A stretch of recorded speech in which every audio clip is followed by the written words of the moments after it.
Hey there everyone, in this video I'm going to show you how to turn on your Snapchat location.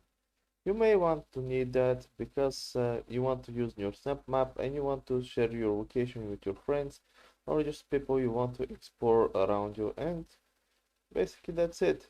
Just showing where you are on the Snapmap. So once you have opened Snapchat, what you would need to do next is go to the top left, right here, click on your profile. Then just scroll a bit down, and here you see the snap map. You can click enter, and you may not get a notification for your location.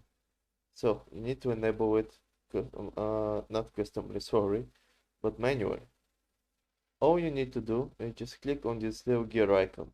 Usually it prompts you when you enter, but if it doesn't prompt you, you just need to click enable location and click enable, and click while using the app or only this time or whatever you decide. And that's pretty much it. Now you can see that we're already shown on the location now, and that's pretty much it. Hope this helped. If it did, leave a like and subscribe, and see you next time.